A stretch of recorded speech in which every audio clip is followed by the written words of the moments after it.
How do you feel when you switch to Geico and save on your car insurance? It's like going to work on one Thursday morning and thinking to yourself, just one more day until Friday. But then somebody in the elevator says, Happy Friday! Then you check your phone quickly and discover today is actually Friday. So yes, Happy Friday, random stranger in the elevator. Happy Friday indeed. Yep, switching and saving with Geico feels just like that. Get more with Geico.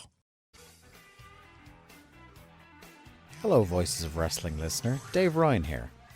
Have you ever wondered to yourself how many hidden gems are hidden away inside the last years of World Championship Wrestling? Have you ever asked yourself how many tenuous gags can be made about the name Mike Enos? And have you ever thought about what it sounds like for two Irishmen to interpret a very chaotic company through its B show? The answers to all this and more are just a click away. Check out Days of Thunder every second Thursday on the Voices of Wrestling podcast network.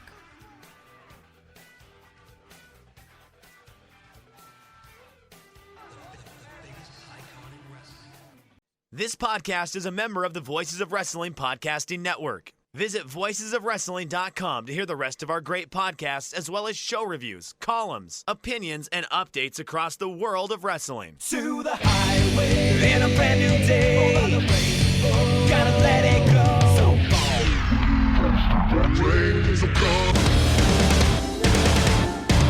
Fast to freedom. Dance tonight together. Hear everybody singing.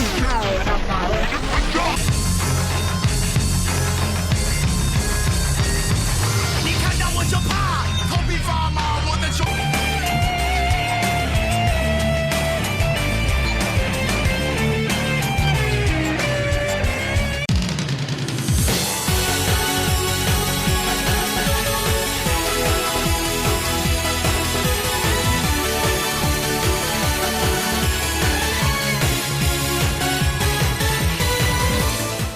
Welcome back to Open the Voice Gate for November 19th, 2024. We are members of the Voices of Wrestling Podcast Network. You can find us on the Voices of Wrestling Podcast Network feed or on our own dedicated Open the Voice Gate feed on all podcast platforms and applications. You can follow us on social media at Open Voice Gate.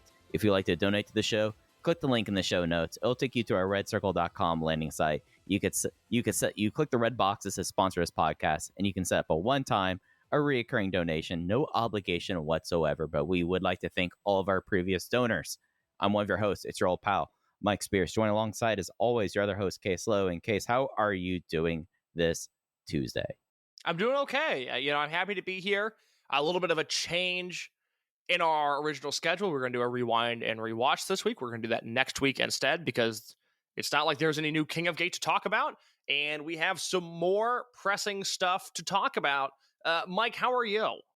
Getting through it, it is one of those things where I feel like that, like, I had my whole entire life, like, leading up to, like, something last month, and my life, you just kind of, like, change your priorities, like, in the lead up, and things that get taken care of before that.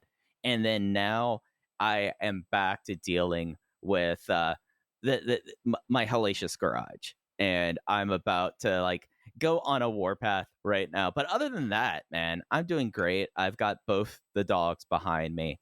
It is very funny to me how used to be a one-dog household, how everything kind of changes a little bit when you have another dog come into play, especially another, like, adult dog. Yeah, I can imagine that. I always tell my girlfriend, as I've done a babyface turn on dogs as a species, the one we've got now is the only one we're going to get. This is the only dog I have any room in my heart for.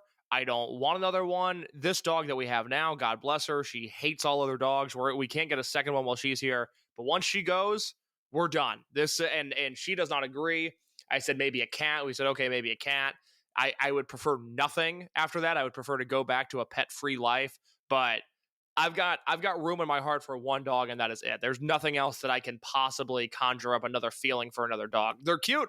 I used to not even be able to say they're cute. I like them now. There's dogs that I see on the sidewalk, and I'm into it. I like it. 2 thumbs up from me.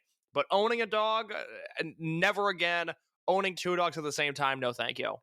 Yeah, interesting for me because like I was firmly in your camp through my 20s. Like I grew up with dogs and I was like, I'm good now. You know, I want to live my life without entanglements. Yes. But it is you end up with a puppy, and then but before you know it, your fiance turned wife has her own dog, and they come in, and it's the funny thing that happens is if you were to ask me over the 3 weeks of this, which dog I would say has adapted better, it's not Pudge.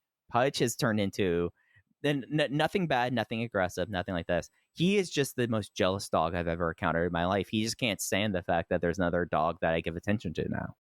I get that. You know, we describe our dog as being a fake bitch, where she'll love the care that she gets from somebody, let's say, that we share an elevator with. You know, she'll love the compliments and the small pets, but we know deep down that she's a feisty one, and that she'll bark at anybody that isn't her mother, my girlfriend, and ultimately is just a big old phony baloney. And that is something that we have noted. And you know, she has reasons to not like other dogs. Other dogs, as of this past April, have tried to kill her in no uncertain terms. Yeah, So natural reaction for sure. I get it. I understand where she's coming from, but good Lord, could we not handle a second dog in this house? I'm glad things are going well for you there, though, Mike. I wish Pudge the best. I wish you the best. I wish the entire Spears Ovation family the best. I do have two topics for you before we dive into the Dragon system. Mike, you know about one of them. You don't know about the other one. Can we dive into the opening segment of Case's topics? Absolutely. Go right ahead. Which one are we getting first? The one that you know, which is that by the time this is out, unless it is one of the rare overnight Open the Voice Gate recording uploads, which I do always enjoy when that happens. Thank you to our Voices of Wrestling owners, if you will. I love when these pop up overnight, but there's a good chance that by the time you hear this, I will have a second interview with Tony Khan. I did one over the summer, I think in mid-August. That was over Zoom. I had the pleasure of having about a 35-minute interview with Tony Khan in person today. And we talked about a number of things, including our love of Mid-South and early 2000s pro wrestling Noah and Lucha Libre in general. And I should note, not only do Tony and I talk about the Wrestling Observer Newsletter Hall of Fame, but Tony Khan, at the end of the interview, makes a joke about Glate. Hey, he is shockingly aware of things that are happening in Glate right now. Do you think that Tony, like, at this point, he could have, like, a dossier being made by, like, Will Washington or whomever of, like, basically his own personal, like, Observer newsletter? Do you think he kind of, like, has that? Or do you think he still has, like, an RSS feed that he gets Cubs fans, you know, pure love, and, you know, he just goes through and comes through results, like, on plane flights? It's the second, because we actually talked about this in the interview, because I was asking him how, if he has the time or the desire to watch older wrestling or wrestling that he doesn't own at this point. And his response to that was, yeah, you know, like sometimes I'll throw on an old ECW or something, but really when I'm watching wrestling now, I'm watching international wrestling that's happening now. And I assume by that he meant CMLL and he meant New Japan and apparently Glate, because the joke he makes about Glate is one of those that it's not like you have to know what's up to talk about this. It took me a second to figure out what exactly he said, and then I laughed uproariously at it. So it's a very fun interview. You know, it is a Tony Khan interview, so there is TK the promoter in there quite a bit. But with Full Gear this week and then the Continental Classic starting next week, which, you know, Tony came and sat down with me because that show's in Chicago, obviously. There's some Continental Classic scoops in there. Unfortunately, nothing too juicy. Really, the scoop is that there's not a ton of scoops about the Continental Classic that he could give me in that interview. But it's really fun. You know, TK is a really pleasurable person to be around, and it was really, really fun to do that. And I won't say who it is, but if everything on the schedule stays the way that it is right now, by this time next week, I will have done another in-person interview with a member of the AEW roster that I think would be greatly exciting to the people that listen to this podcast. So fingers crossed right now that is on the calendar and is locked in. Hopefully that stays locked in and I can give everybody an update on that next week. Mike, that is topic number one. Do you have anything to add there? I know. You told me what the ender was, and I think I was in the vet office today, and I got the notification. Yes, no, I was at the vet when this happened, and I started laughing at this, and I think and I had like a bunch of weird looks from like lab tech. I love it. I love it. Very, very nice guy. Really a fun guy to sit down and talk to. And hopefully we will continue this relationship. I really like talking to Tony Khan about wrestling that isn't AEW. And I'm slowly breaking that shell. And I think he knows me now and knows that this might be the press that he can do, that we can talk about CMLL and we can talk about Noah and whatever. So that very fun interview. Second topic. It's somebody we've talked about on the show before. It's somebody that we've talked about in this specific context on the show before, but we haven't talked about the most recent thing that they are in the headlines for. Mike, I asked you the question. You are an American, born and bred in this country, proud to be an American, if I say so myself. Okay, yeah, sure. That is a thing mostly accurate about me. Yeah, mostly. Is Effie the dumbest human on Earth, or just the dumbest human in America? And think of the ground that covers. I think that especially for like someone who has gotten a good platform as much as one that you could get out of working the promotions that he works at, basically, it is such like a profoundly like it's an interpretation of things, and not like the way that I think like things actually happen, or like how someone who isn't completely, addled at this point, like it, but is he the dumbest? That is a good question. I think potentially, yeah. He might be the dumbest human I've ever seen. And it's again, I've mentioned this before, it's not only the fact that whenever one of his podcast clips goes viral, not only do I inherently disagree with everything that he says. The last time this came up was when he discredited Gabe Sapolsky and just completely misremembered or was misinformed or just outright was false about Gabe's legacy and his booking track record. That really annoyed me because Gabe deserves to be punched out for a lot of different things, but the way Effie did it was just absolutely moronic. But he does this tough guy presentation to these podcast clips. He has like the same energy Dice does almost, but Effie's a fucking loser. And I can't get over these Hammerstein clips and the way that he carries himself and the ignorance in which he speaks with and the arrogance in which he speaks with. He is, and there are bad people in the wrestling industry, out and out bad people. Effie might be my least favorite. There is nothing I like about this guy. I think he's incredibly untalented. I think he's a moron. I hate the way that he carries himself in any sort of public setting. I'm blown away by these Hammerstein clips that have gone viral. I think a lot of it is that he knows he's not going to get checked by people he cares about, because he's preaching to his choir, and the choir is never going to say anything back to him. How big is that choir at this point, though? I don't know. I mean, have Hammerstein tickets really moved? No, almost literally none of them have moved. Yeah. So you have that, and I think that there is like this overall like defensiveness that GCW has because they've been so bad for so long at this point. And they know they are bad, and they are trying to actively fight against that. But they have done nothing to show the world that is not an accurate statement. Right. Whereas you look at how the rest of the indie scene is at this point, and when you consider like stock up, stock down, you know what? One promotion you never hear anything like that talked about, and whenever it's someone discovering it for the first time, more often than not, they come away with, hey, you know what? Maybe it does not work for me, but they walk away by saying like, oh yeah, no, I respect what they're doing. You never hear this about Deadlock, This was what I was going to transition into. Did you listen to Alan's most recent podcast? Because this is a question for you, Mike, but it's a question for the general audience. If you heard what Alan did last week, we're doing most of the same things this week, including I want to gush about Deadlock for like 2 minutes. Go right ahead. Okay. I have not, but go right ahead. Okay, so Alan brought up on the show after beautifully going through Shingo's career. He brought up that Deadlock one had just been having a string of good shows, which was good to hear because I hadn't watched them this year. I hadn't really watched them since Kento worked there. But he brought up that they put Mike Bailey and Jake Something in a tag team together. And Jake Something is that he's based out of Michigan. He's been working AEW for years. He's been pushed as one of the top guys in AEW. I really like him. I don't think I've ever seen him work in Impact. It's just not. I'm not watching Impact unless it's a Mike Bailey match, and even then, I'm not watching a ton of Impact. So I was intrigued by this tag team, and Alan started talking about it and really raving about the work that Speedball and Something were doing in Deadlock. And so, I found some Deadlock shows. Let's say that I subscribed to their service. In reality, I found some Deadlock shows.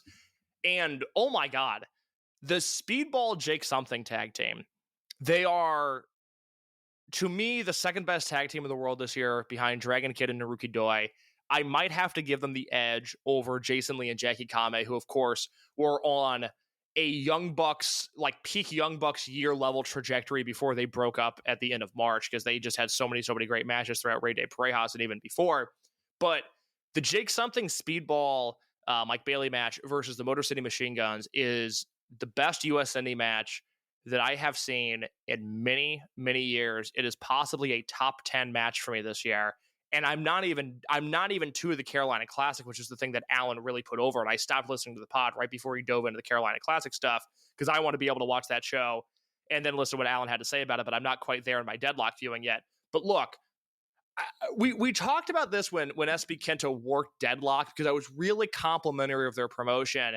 And it felt like they were trying to do as close to modern era Ring of Honor as they can do justice to given their current indie landscape. And, I went away from them for a little bit. And having watched these most recent shows over the last 3 days, I've binged this promotion pretty hard. I've been watching the Speedball and Jake Something stuff, some of the Calvin Tankman stuff, whatever else catches my eye. This is not only a really, really, really strong indie promotion, the production looks great, the booking is creative.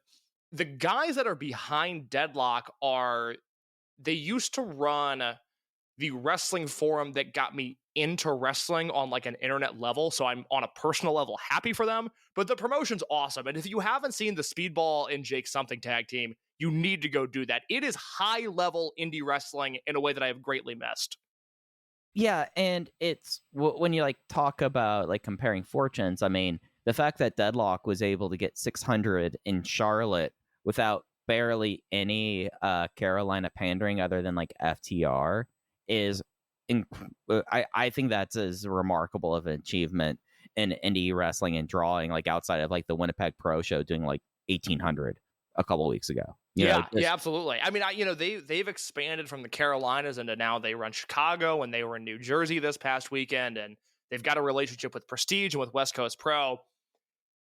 This is one where I kind of have to put my hand up as somebody that's really railed hard against the U.S. indie scene over the last few years. Prestige is a little bit like Pacific Northwest MLW, where they have good matches on paper that I don't think are ever as good as they should be. But between West Coast Pro, which we might have to talk about next week, King of the Indies is not out as of the time of this recording, but it sounds like Shun killed it at King of the Indies. Between West Coast Pro and what Deadlock is doing, it's probably not fair to paint the broadest of brushes on indie wrestling anymore. I think, look, Game Changer, for whatever reason, still has the most notoriety, even though nobody talks about their shows, nobody watches their shows. I know people that at one point were ardent Game Changer fans, even past the Hammerstein show, that no longer talk about this promotion. Maybe they're watching it and just not tweeting about it. I don't know, but I don't see any chatter whatsoever unless there's a high-level lucha match on those shows, and then it's coming from the lucha contingent more so than anything. But Deadlock and West Coast Pro and kind of Prestige, they deserve some credit. In 2025, we should all be giving them an honest shot, and we should be letting them burn us. If they burn us, we can all walk away and pretend that indie wrestling sucks again and that it's not for us and it's never going to be the same, whatever. But as I head into the new year, I'm way more optimistic about indie wrestling than I was at this time last year, and it's almost solely because of Deadlock. Yeah, and I would say that I dipped out a little bit later than you on Deadlock.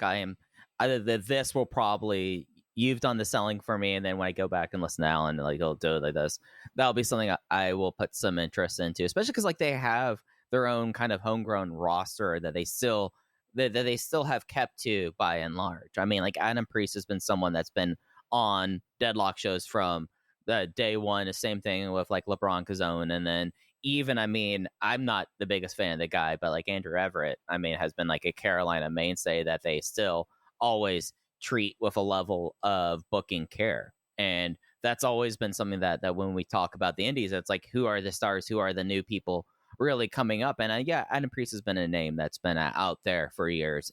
But like when you look at people like LeBron Cazone, I think that you could actually see like, okay, the thing that we were hoping to see like right after AEW, where like the pond got emptied out, it didn't refill so fast, but like at least if like the indie ecosystem has like this kind of access, because I know that with like these three promotions that they do kind of book together and they do joint shows together, there's at least a lane there for a not necessarily like a competitor, but like it presenting like an alternative. Because I just think that the GCW fan base is just going to be there, but I think at a certain point it's just going to be split by so many different times by like whatever internecine battles that he gets in, that Brett Lauderdale gets into, you know, at this point, you know, like whatever weird death match like battles that happen, like will happen, will have that fan base, but at least like we're at a time that it does kind of appear, because like the West Coast Pro, like I immediately when I saw that Shun clip, I was like, this is exactly what I was hoping that would happen. I mean, you send Shun out to these shows, and we've talked about Shun, he's just going to be himself, and if you present him a child, he's going to use that as a weapon. and you know, it's something I brought up last week where, you know, I personally feel that Shun cares far more about the work that he does in Mexico than in the US. And that's pure speculation, but I do know for a fact that when the Dragongate crew went over to Game Changer for their first time 2 years ago, they were kind of appalled at what they saw, and they were disturbed that this was the state of the US Indies. And so there's a reason that Expect the Unexpected got the, or no, was that the promotion they worked with Mania Weekend? Yeah, ETU. Yeah, ETU. There's a reason that ETU got the level of respect that they deserved. I would hope, and you know, who knows? I mean, financially, it's such a nightmare. I know Deadlock is bringing in, you know, a Masato Tanaka type. I would hope that the Deadlock is able to do more with Shun Skywalker. When they brought Shun over when Kento was there, they played up the Z-Brats thing. They had those guys cut promos together. It all felt logically sound. It felt like it was respectful. It was just a whole great thing. If there's more West Coast pro dates and Deadlock pro dates for Shun Skywalker, I think I mean this in the most literal term, I think his work rate would dramatically increase, because those are places that quite honestly aren't beneath him. And I think he could do a great service to the roster there. So I'm, again, a little bullish on indie wrestling right now. Feels good. Feels like we've been waiting for this for a while, and it's very nice to finally get to this point. Yeah, no, absolutely. But Case, I think it's time to talk about the really kind of big news that hit us both by surprise on Friday.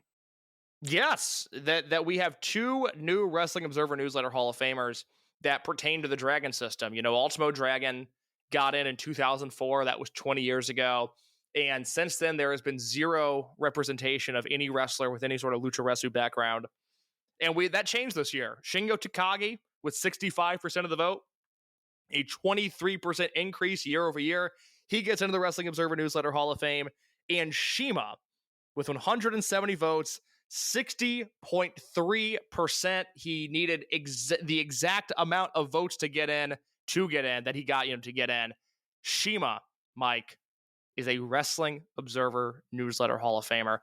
I don't know what to do with myself, because for as long as I've been participating in Hall of Fame discussions, CIMA has been on the ballot, and CIMA has been my primary source of conversation.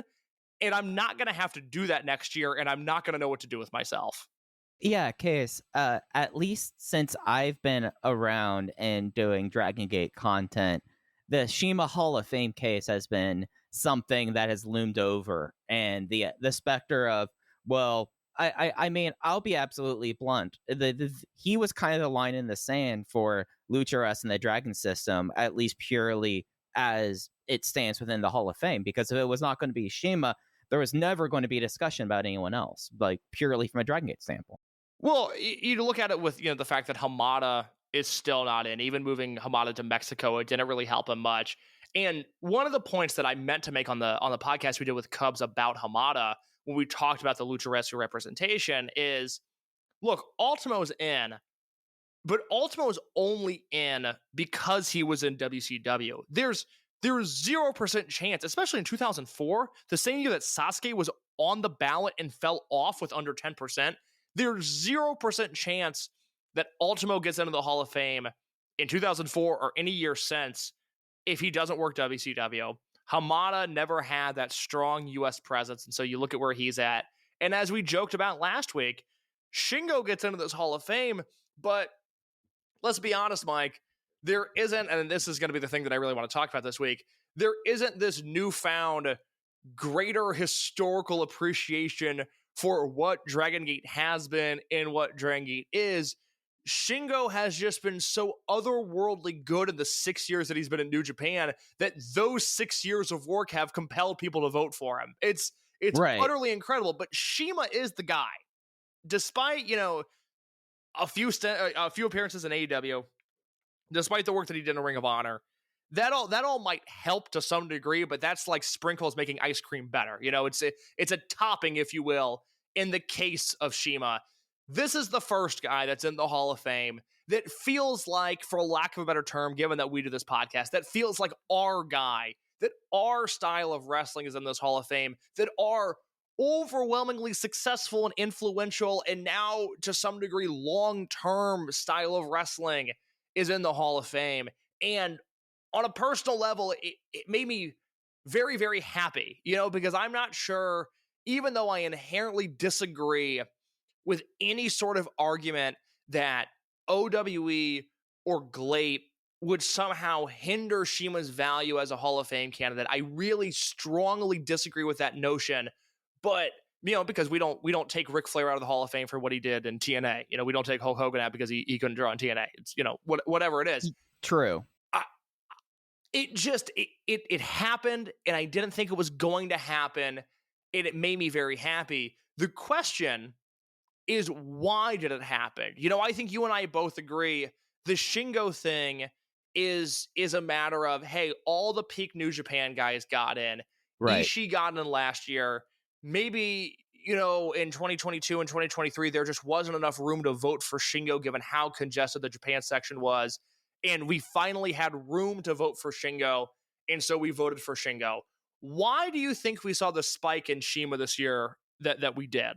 So I have a theory about this that I'm pretty set on about this, because Shingo gets in as someone who was 42% in 2023. So he does not have a huge hill to climb in a category that, by and large, the electorate, and I was not a voter, so I feel like I can say this with a little bit more of an outside standpoint. You look at the rest of the Japanese suction case, and a lot of decisions were already kind of decided. It's just that time has not filled out, and the votes really haven't kind of played. It's like a lot of people have made their decisions about the candidates on that ballot, right?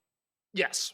So you moved so many people in over the last few years, and Shingo was someone who always, like, when he was added to the ballot, there was a healthy enough representation that I think that, given time and given the fact that Shingo has, like, the idea that he is kind of like the last kind of that New Japan name, but you also have the fact that he younger and a lot kind of healthier, he was going to survive long enough on this ballot to get in. And when that happened, you got to see kind of a rare thing that I think that, and with the way that at least we saw the active wrestlers and retired wrestlers and just that breakdown, I think what happened was you had this ballot where a lot of people already made their decisions about this category, and then Shingo was going to get those votes. I mean, he appeared on almost 2/3 of every block. Like, that's the wild thing about this year. Shingo was the number 2 percentage vote getter this year. So that tells you, like, immediately that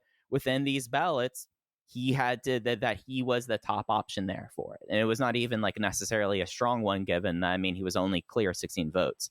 I think that then for a lot of those electorates, they saw Shingo and CIMA, and they're like, well, yeah, no, Shingo's in and CIMA's in. And I think CIMA essentially coattailed his way in. I think you're probably right. I think people through no help of us, which saddens me. I think they looked at those two and went, "Oh, I guess it's time for them." You know, CIMA obviously didn't do anything in the last year to help his candidacy.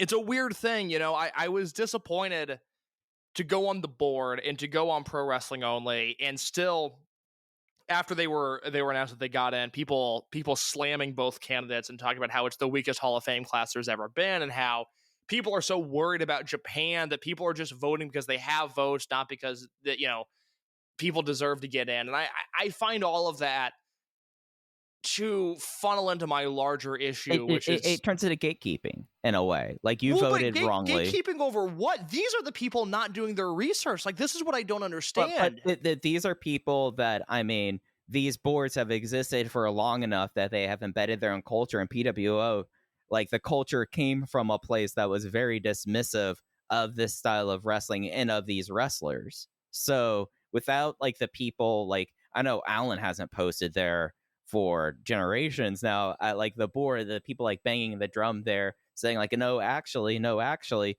you get people kind of set in their ways, and they're also going to tell you that, like, Mark Henry throws the greatest punch in all of modern pro wrestling. Like, that's just how they have kind of indoctrinated themselves. So if you do not vote the way that they believe you should, then you should not have a ballot and you should not be voting as much.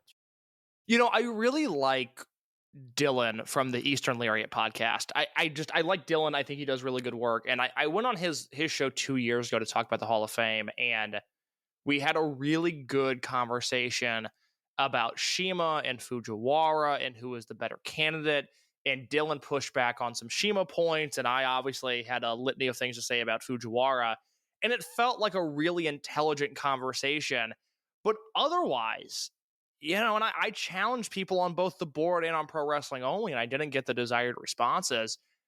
If your response is, you know, well, CIMA doesn't deserve to be in the Hall of Fame, tell me why.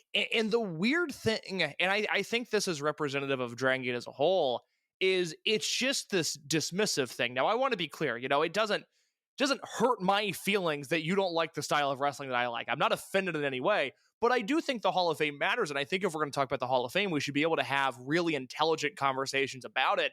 And I don't know, I felt like a moron talking about CIMA all these years, where I'm trying to break down the most basic of basic pro wrestling successes and how Toryumon in Dragongate and CIMA as an individual, he's hit all the bases. You know, again, I really, really felt like he was the strongest candidate on the ballot because I thought he excelled in all three things that Dave asked you to vote on.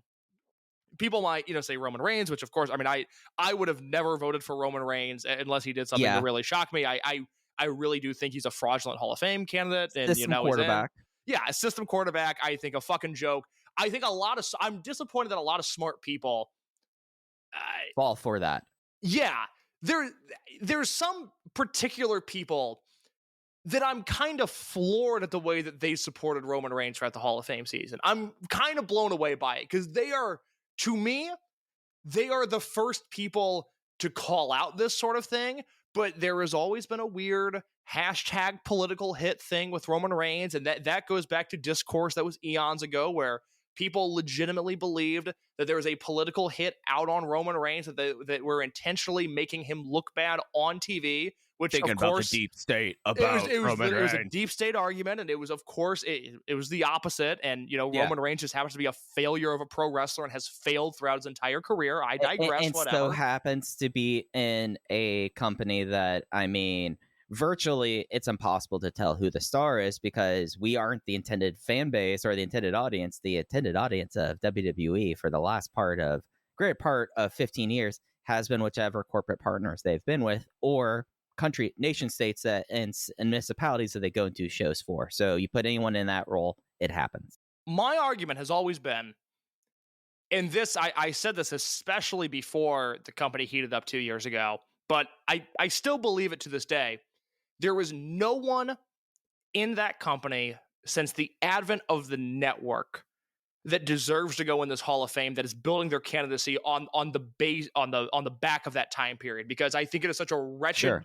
it is such a wretched pro wrestling company where they do things that I hate and they do things that disgust me, and I think it's bad, and I kind of think you're dumb if you really like it.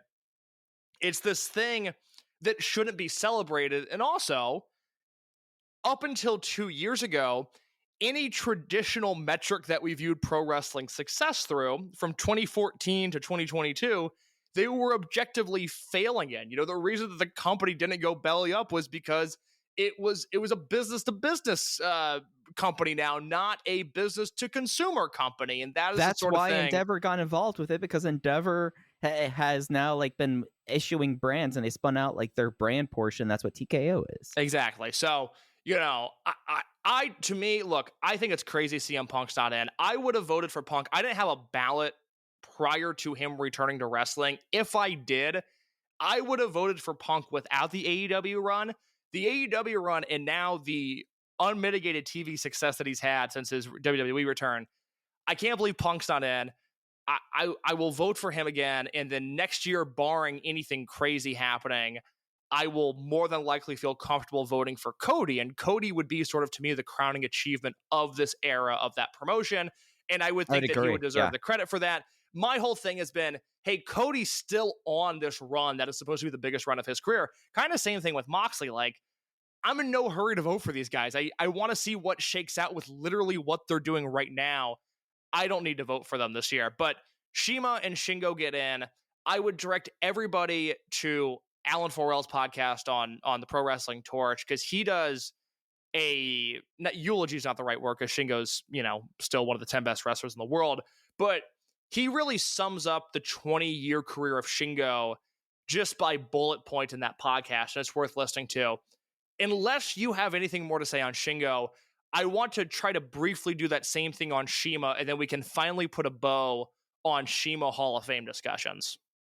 Yeah, I think with Shingo, you have someone that is... I'm of a belief that if you're someone who's able to be a megastar one place, as soon as you're able to do that in another place and replicate that, that's when you get to see like the true greatness. And to me, like the last 6 years in New Japan Pro Wrestling was just solidifying what we always knew.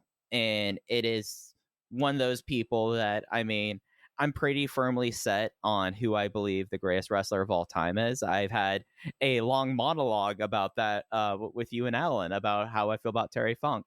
But Shingo Takagi is the big crux of my thing about why I believe Terry Funk is the greatest wrestler of all time, is that Terry Funk was someone who basically was able to tell the story of pro wrestling through himself, just because of his existence over the 40 years that he was in pro wrestling. And you kind of, in a way, Shingo Takagi has been able to inhabit kind of a 21st century version of that. I mean, if you think about Dragongate to early peak Gabe Ring of Honor, talking about like the rise of the US Indies, and then as like the one of the people who moved over to Bushi Road and industry dominating New Japan, I think he tells a story there that I think that at least my mindset about Hall of Fames in this is not necessarily always the same as your small hall kind of people. I believe that Shingo Takagi was someone that you're able to tell the story of pro wrestling over the last 20 years through his career, and having him in the Hall of Fame is just it is something that it was just inevitable to me. Like it was very clear, I think, how quickly in his career was it that Shingo Takagi was a Hall of Famer to you, because it might have been by the time he was back from Ring of Honor for me. Hall of Famer in what way? Oh, that he had the trajectory that you were witnessing someone who was having a Hall of Fame career, and you knew it. Okay, then yeah, the 2007, yeah. So it's been something that we've kind of both known independently for 17 years. Could almost vote at this point, and it's just kind of wonderful to see that he got that into his prime. Like, I'm not someone that, like, yeah, Cody, I see your argument for you want to see the run and how that kind of plays out. But I think for when you've seen enough, you've kind of seen enough. And when you get over that line, you get over that line. And it's just been a joy for the last 18 years seeing Shingo get to that point, because you have a rooting interest for that, and it's beautiful to kind of see it play out. I couldn't agree more in terms of CIMA, and then I want to obviously talk about Mochizuki getting on the ballot. But in terms of CIMA, this is a guy who, from the moment that he debuted in Michinoku Pro, and I think that's a really important note here, is it's not the Toryumon landing that needs to be the start of CIMA's Hall of Fame career. It's really when he comes into Michinoku Pro. From that point in 1998 through the pandemic, CIMA is one of the most important wrestlers internationally in that time period. The only phrase that I can use to describe him, and it's an odd phrase, is he's a mover and a shaker. You know, wherever CIMA went, it was the place to be. You know, this is a guy who debuts in Michinoku Pro after the Kaientai Exodus, and Crazy Max come in, and they immediately become the top heels in the company. And I've said this before, it's a weird thing, but my two favorite years in CIMA's career are 1998 and 2018. It's the year he's in Michinoku Pro and the year he leaves Dragongate and goes to Wrestle One and DDT and all these other promotions. To me, that's the most interesting CIMA's ever been, because when he comes into Michinoku Pro, he is a child. He is tiny, and he has just this fearless fuck you type of charisma that no one in wrestling has right now. If you watch CIMA from 98 to about 2001, there is just an attitude and a swagger and a confidence that only young wrestlers can have. And right now, and this isn't even to slam modern wrestling, this is to prop up CIMA. No young modern wrestlers have this. And then you go into Toryumon, and there's where Crazy Max really takes hold. And Crazy Max is, one of the most, I would say, one of the most successful stables in the history of wrestling, Mike. I mean, is that an outlandish thing to say?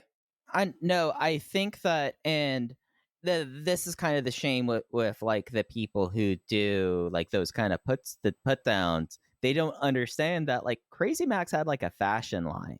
Crazy Max and CIMA like had a pretty successful like jewelry like offshoot that Crazy Max for a while, it was not like a huge pop cultural phenomenon like to a level of like Crush Gals or anything like close to that. But Crazy Max was seen as like a crossover success even in the Michinoku Pro day. And once Crazy Max folded in 2004, it was the time to do away with Crazy Max. But my understanding has always been in 2004, the thought was Crazy Max is going away. This new promotion could go away with it. We don't know what's going to come, because there's been one constant in the 5 years of Toryumon and the early days of Dragongate, and it was Crazy Max. So you have these early years where he's just this fearless young wrestler. And then you have this period of 2002 through 2004 where you have real alpha dogs in a company where maybe you wouldn't necessarily think that way, because you think about, the titans of politicking in 1990s New Japan, with Hashimoto and with Hase and with Fujinami and with Ogawa, and those are don't mess with me type of guys. But as we've come to learn, Toryumon was filled with the same sort of intensity in that locker room between CIMA and Magnum and Milano, and to some degree Mochi, and CIMA's right there with them. This is a time where Toryumon really ushers itself into being the best wrestling in the world outside of peak Noah, much in the way that 10 years later, when peak New Japan really took hold, they might have had the higher ceiling, but on a consistency level, the best wrestling in the world and the best roster was Dragongate. And we saw that in the early 2000s, where CIMA becomes this clubhouse leader for great matches and is doing all of these amazing things. He has really iconic moments. The series of trios of three-way trios matches in 2002 at Anniversario, and then the week later in Differ Ariake. He's got, of course, the Genki Horiguchi match in El Numero Uno 2003. He's got the four-way trios match in August 30th, 2003. And through the end of 2004, this is a guy who, at this point, I think one of the things that's been lost due to time is just the out-and-out business success of Toryumon. I don't think people realize the promotion was as big as it was or as hot as it was. And CIMA is by and large the reason for that. Now, look, Magnum's popularity cannot be understated. Milano's popularity never hit the heights that it should have because of Magnum, but Milano's popularity cannot be understated. But CIMA is the through line where CIMA went, Toryumon went, and it was a very, very successful 5 years for him. Yeah, and I would say as Toryumon switched over into Dragongate in 2004, this was a time where, as that switch happened, you saw something very remarkable at a time period where the Japanese wrestling industry was still kind of reeling in the MMA and Pride era. You saw a promotion be completely born and be successful on the backs very much of, like, if you want to do like percentages of how Dragon Gate really kind of was able to get to the point where they are now. For 2004 through 2012, the I wouldn't always say that 51% of the weight was on CIMA, but I would say that more often than not, the plurality of expectations and the person who carried that company was CIMA. And as the company grew and it became its own independent and its own success in its own right, you get to see the other part of CIMA's career that I would like to touch on for a second, that I think is one of those things that it is very hard to impress, like how important he is in this regard. As Dragon Gate became its own thing away from Toryumon, one of the big traits of Dragon Gate, and as you move it from 2004 to 2005 and then into 2006, was its international participation, and Dragon Gate kind of playing its own flag within the wrestling community and within bringing people into Dragon Gate and also being the emissary for the company. And that was CIMA. And throughout, like, at least from that period on, so for like the next 20 years, I would say that started an aspect of his career that, if you look at success rate for people who were able to give people their first opportunities or identifying greatness in someone who might be a little green or a little raw, I would argue that over the last 20 years, as CIMA had his influence within Dragon Gate, no one has done as great of a job as CIMA at identifying young talent before anyone else, and having like the mentor tree that is not just within Japanese wrestling, but when you look into both major American promotions, his fingerprints are all over it, from guys that he was the first one to give their first real break to. How do you feel when you switch to Geico and save on your car insurance? It's like going to work on one Thursday morning and thinking to yourself, just one more day until Friday. But then somebody in the elevator says, "Happy Friday!" Then you check your phone quickly and discover today is actually Friday. So yes, Happy Friday, random stranger in the elevator. Happy Friday indeed. Yep, switching and saving with Geico feels just like that. Get more with Geico. Save big on your Thanksgiving feast, all in the Kroger app. Buy 2, get 3 free on 12 packs of delicious Coca-Cola, Pepsi, or Canada Dry with your card. Then get a juicy frozen grade A Kroger turkey for 69 cents a pound, limit 2, with a $25 additional purchase with your card and a digital coupon. Shop these deals at your local Kroger, less than 5 miles away. Or tap the screen now to download the Kroger app to save big today. Kroger, fresh for everyone. Prices and product availability subject to change. Restrictions apply. See site for details. I know we just complimented indie wrestling for the first time in a long time, but something that I've really started to notice over the last few years is we're now dealing with a generation of wrestlers that haven't been able to go to CIMA's finishing school, that haven't done, whether it's 2 months or 2 years in Dragon Gate, they haven't done that. They haven't been able to go to Mexico with CIMA. They haven't had CIMA tour the United States with them.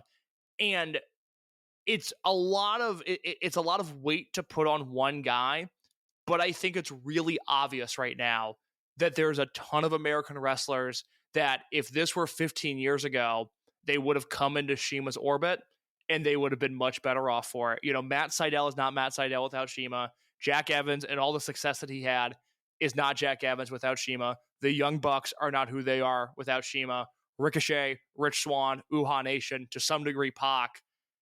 He was so ahead of the curve and so right on these things.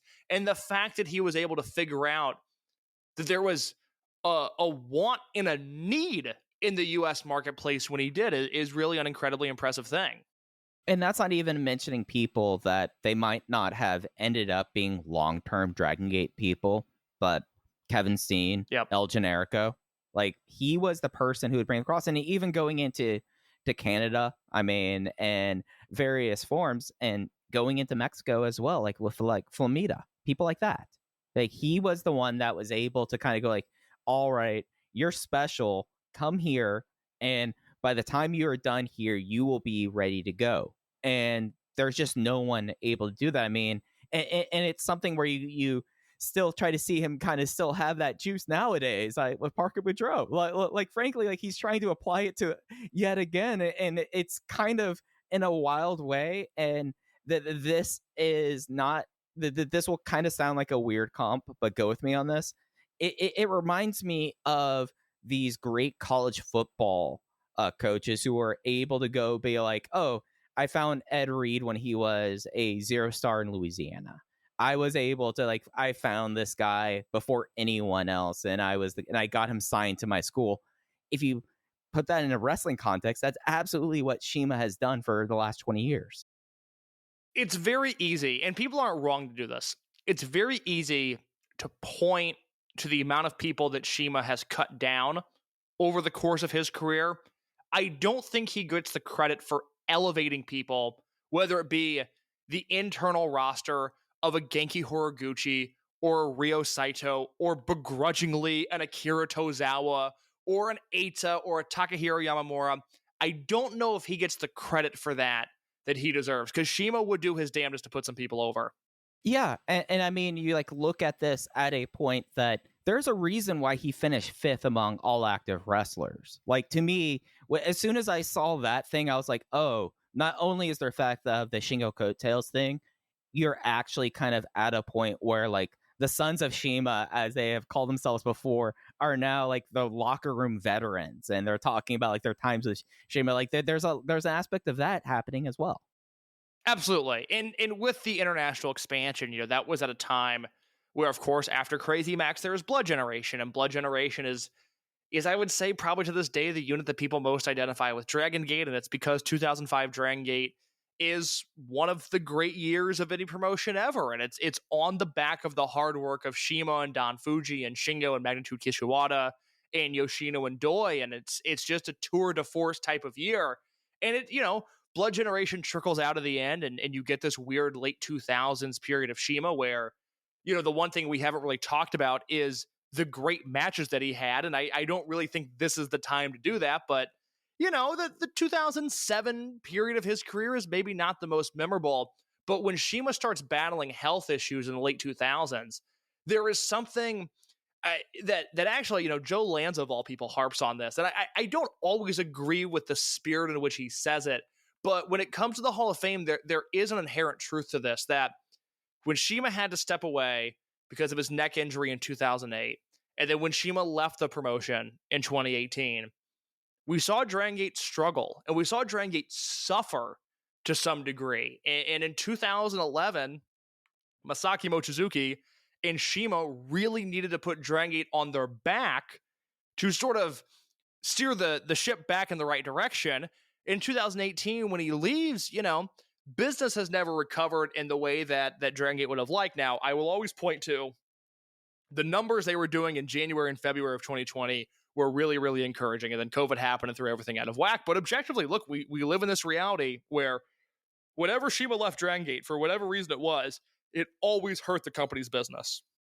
Yeah, and I think that leaving the company, even looking at 2018, when he did, that provided life to promotions that needed that boost. I mean, Wrestle One was going to die in 2020 no matter what. But if Strong Hearts and CIMA do not show up there and they decide to make that their first home in Japan, that might have been a lot faster. They're the only thing that ever drew in Wrestle One. They are the only thing, Muto included, that ever drew in Wrestle One. So when you look at his post Dragongate career as it pertains business wise, he kind of, I feel like in recent years, whenever we would talk about the Hall of Fame case, I think I have been the more of the pessimist over time. And a lot of that is because of how the last 6 years panned out. But I think if you look at and the more people you talk to around the situations and how things kind of panned out, none of it really was Shima's fault. Like with OWE and how that all went down with like OWE Japan landings and with all of that, like, yeah, Glade is a mess.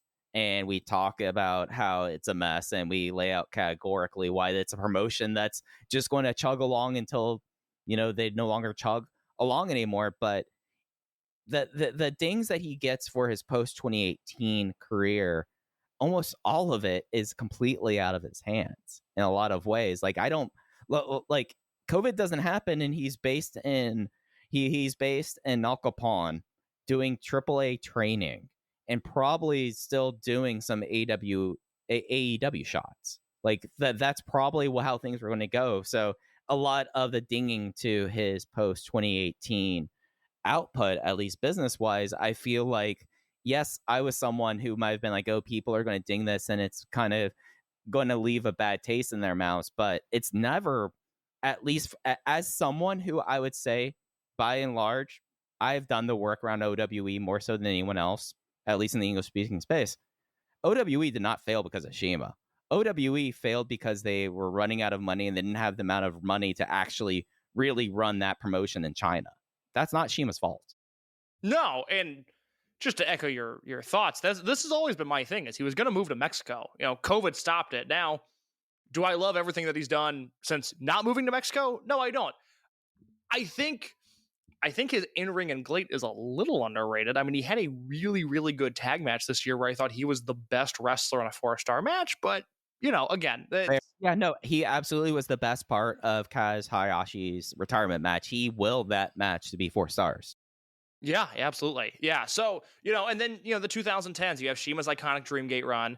You have Shima and Gamma reuniting in 2014 to have a series of matches and a feud with the Millennials that is some of the best work that Shima ever did. It's the best thing Gamma was ever a part of. It's the best thing T-Hawk ever did. It's some of the best work Acha was ever a part of. You have his Twin Gate run with Dragon Kid, which might be the greatest Twin Gate run of all time. He does not slow down from 2011, at the end of 2011, when he wins the Dreamgate belt, and really that entire year. He's once again the main character in Dragon Gate, and what do you know, 2011 is one of the best years in company history. He starts being the main character again in 2011, and up until the spring of 2018, when he fully checks out, he doesn't slow down. It's a 1.5 year long Dreamgate run, which is followed up by this return of a veterans unit that felt energized and really special. And we've seen the clips going around this week of people watching them beat the shit out of the Millennials, which is just incredible stuff. Again, we'll talk about Mochi here in just a second. But, he goes from that, and then he goes into Overgeneration, which inherently flawed. We'll talk about Overgeneration at some point. We will get to it. But it still has the Dragon Kid run. And then from there, that's finally when it peters out. But then he heats back up in June 2018 when he shows up in Wrestle 1. And, that first Wrestle 1 show that he shows up on, it's June 22nd, 2018, Shinkiba first ring. He wrestles Jun Tancho. He squashes him in 90 seconds.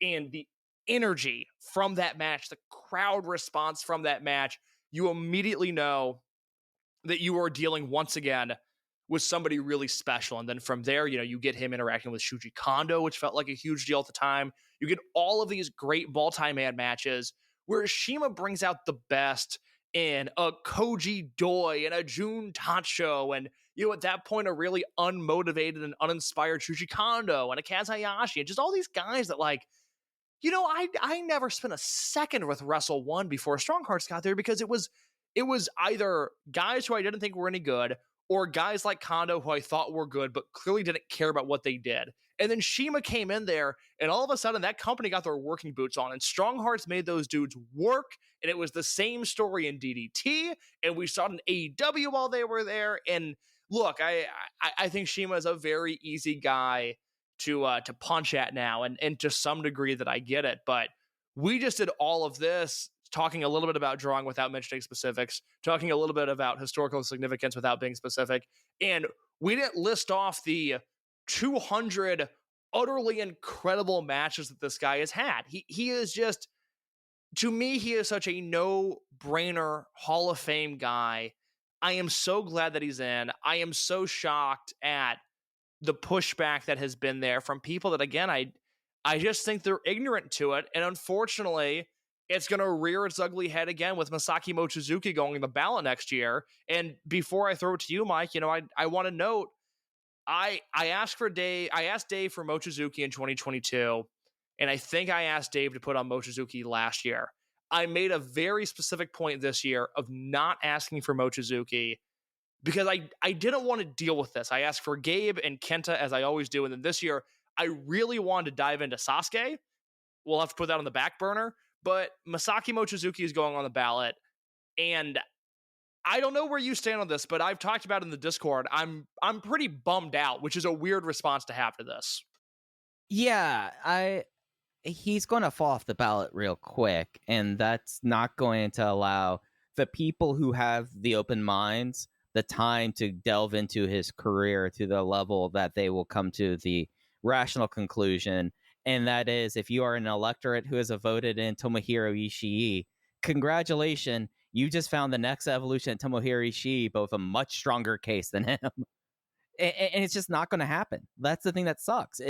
He is, without the doubt, I think, one of the most intelligent pro wrestlers that I have ever encountered in my life. I say that as someone whose Japanese is very bad. I'm taking lessons. I'm working on it. But and part of that is because I want to read his autobiography really badly. Because with the care that he puts into his wrestling, lets me know that this is a guy who thinks about wrestling at a different level than anyone else in today. And you look at his case, you look at, okay, I said that he's an evolved Tomohiro Ishii. That means that I'm already saying it is going to be primarily a work rate case. But then with the fact that now CIMA's in the Hall of Fame, we can now open it up and say, how many of these houses throughout his time within Dragongate, you credit to Mochizuki, and when you count those up at a certain point, you're go like, wow, there's people in the Hall of Fame with a lot worse drawing records than Masaki Mochizuki. The shame is that we both kind of see the writing on the wall and how things are going to go with him, and it's going to be that there's not going to be enough people who have that, there's not going to be enough time for the people that have an open mind to go into it, right? No, I mean, look, you said it. If you voted for Ishii, there's zero excuse to not vote for Mochizuki. It's being intellectually dishonest if you do not vote for Masaki Mochizuki if you're a Tomohiro Ishii voter. I'll just put it out bluntly like that. And Mike, I fucking love Tomohiro Ishii. One of my favorite wrestlers ever.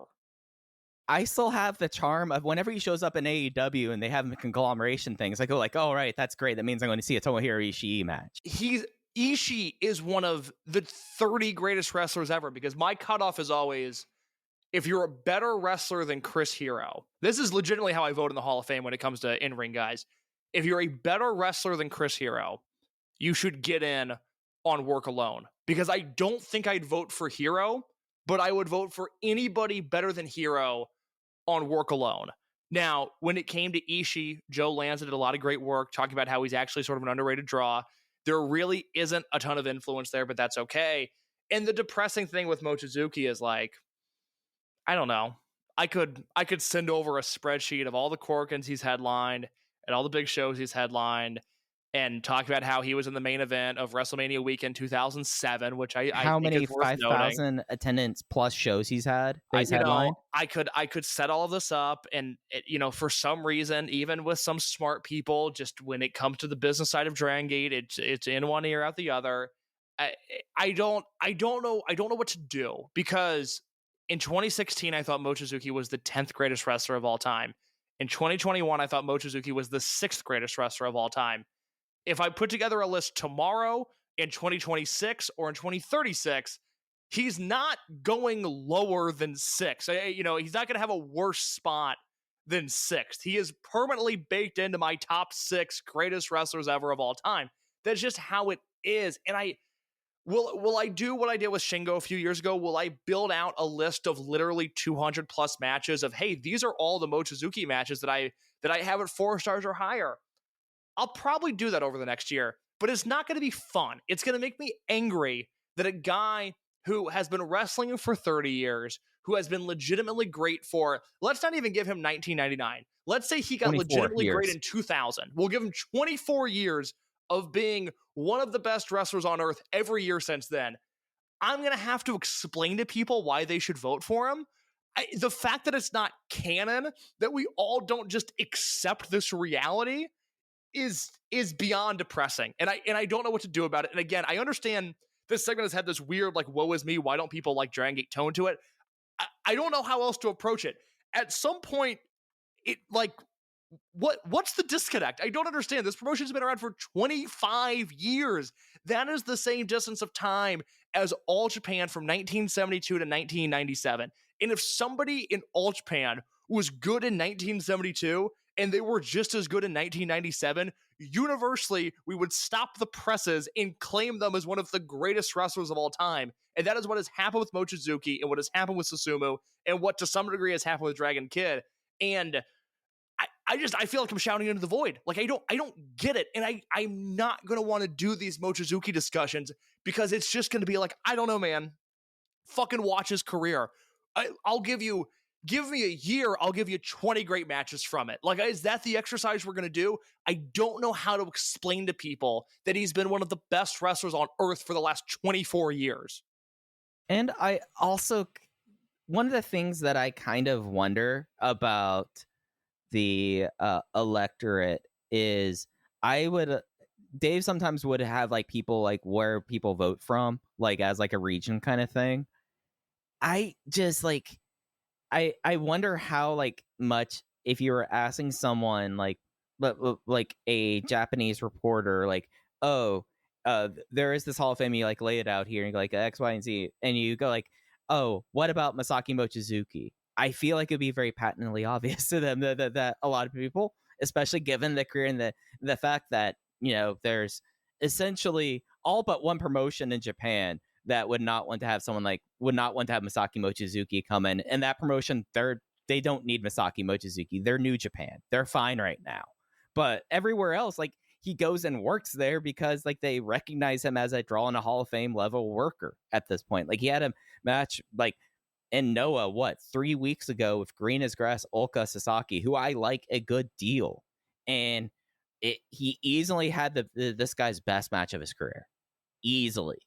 And at a certain point, it's just going to be like, well, do we need to like chisel things into stone to make it like more permanent to people like this? Like, because I totally get what you're saying. And I just wonder how much of this is because of where it's an English speaking electorate by and large. Yeah, I don't know. The Noah thing is a great point. Like, you know, a lot of it was during COVID, and so I understand maybe, you know, it's not stuff that people necessarily want to revisit, but his last full-time Noah run had a number of really incredible matches. He would wrestle Nakajima and Shiozaki and Kano. He had a match with Shiozaki and Corkin that I still think about as weirdly being one of my favorite Mochizuki matches. Like, I just thought he was so good, and it was a glimpse into this alternative universe where instead of being the Dragongate guy all these years, you know, the guy that just kicks in Dragongate, he would just be insert Noah heavyweight wrestler here, but he would still be better than all of the Noah guys. It's a very fun match to watch from that perspective, but I don't know. I almost just wish he would fall off, and that, you know, I vote for him and Alan votes for him, and maybe Rich votes for him and maybe Joe votes for him, and I'm sure, you know, Dylan from Eastern Lariat would vote for him, but it's just like, I don't want to do this.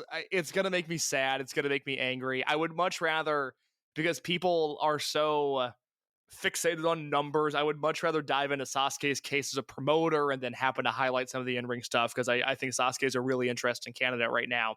But with Mochi, it's not going to happen. It's never going to happen. I'm sure by this time next year, you know, I'll come on anybody's podcast to talk about him, but I'm annoyed at the whole thing right now. It's such an obvious thing to be. And look, I felt this way about CIMA, but with CIMA, there was a little bit more like, well, he's actually a bigger draw than people realize, and there's all this influence there.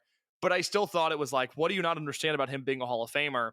And with Mochi, it's just like, dude, I don't know how to explain this to you. He's one of the 10 greatest wrestlers I have ever seen. It is Kobashi, Tenryu, Hansen, Fujinami, Shingo, Mochizuki.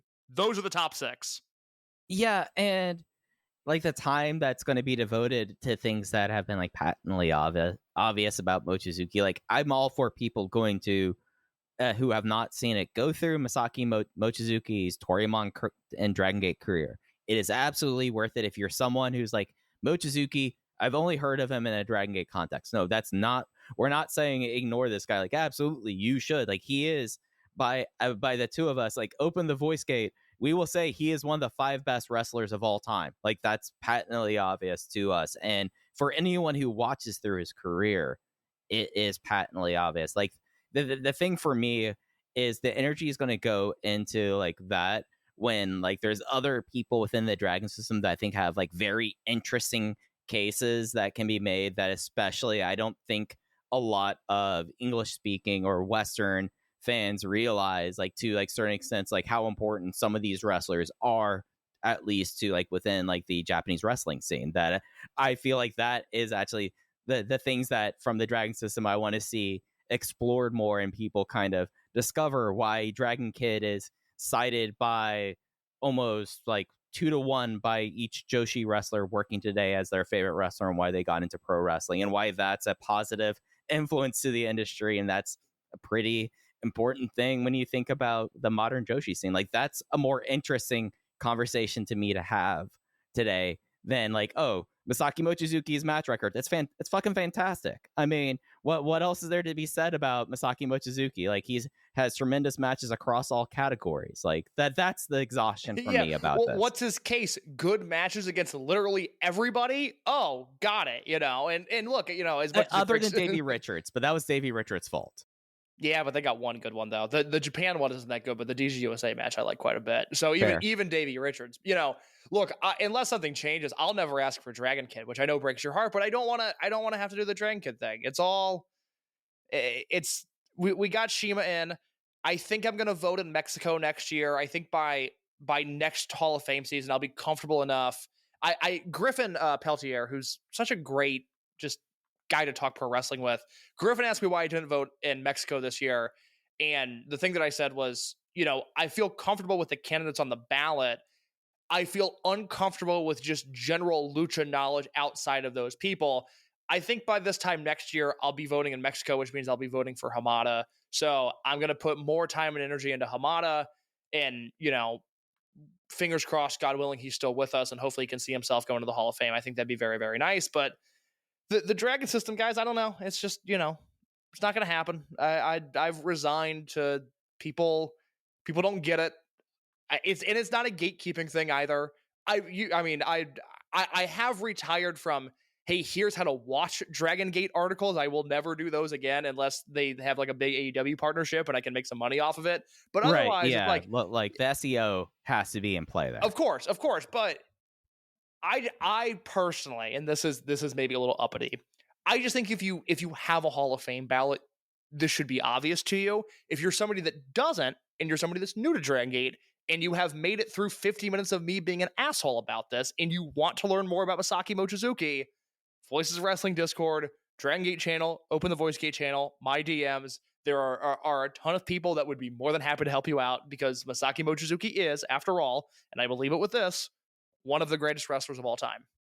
Absolutely. But we celebrate the day that came. Shingo and CIMA are in the Wrestling Observer Hall of Fame. And at least with the way that I look at this at least validates the Hall of Fame, as you can't tell the story of modern professional wrestling without talking about CIMA and Shingo Takagi. That's right. As we kind of look around our run sheet, there was one Dragongate show this last week. We're going to talk Prime Zone Plus as they return to the friendly confines of Kobe Lapis Hall for their monthly just residency appearance. But we got to see the brilliant mind of one Rita, who is now the shoot GM of Prime Zone Plus. And boy, what a fun time was had by all who get this. This is really worth going out of your way to go see. Prime Zone Plus Volume 10 hour and a half. How much fun was that, Gaze? It was really fun. And we have to shout out the homie Lorenzo. Absolutely, who, yes. did a big write-up on this. If you watch Prime Zone, or I guess if you've never watched Prime Zone, the idea of it is it's non-canon Dragongate stuff that existed going back to 2012 through the pandemic. Then they paused it for a number of years, and since they've come back with Prime Zone Plus, and I watched the first episode of it and went, oh, this is fine. And then I think the second episode was when Hyo became the GM, and right, yeah. I immediately lost interest and did not watch episodes 3 through 9. Didn't think about it whatsoever outside of getting show reports from people that were there. And then this show happened, and this is the first show with Rita as the general manager. And you know what? If this is what we get once a month or once every other month, I will be more than happy to welcome Prime Zone back into my life. Absolutely, because as we knew through Bulletin and other things, the mind of Takumi Hayakawa is scrap or die, and that's what we got from this show. So the thing with the Hyo era was that Hyo decided that he wanted to run it like a host club, that where it was just basically fan service for the sake of fan service. But Rita instead, there was 4 matches put on, 3 for real, 1 that was kind of a jokey one, but you got to see really just tough Dragongate wrestling, I think I would say. Like, this is not necessarily the full-on hot fighting that Kness would always go for, but from what Prime Zone was like up, it really, like, when I think about like my favorite parts of Prime Zone, it was not the Sanctuary days. It was the later years where it was kind of a testing pot for people, and you got to see some really stiff fighting. And lo and behold, did we not get a rookies versus vet match in on it as well?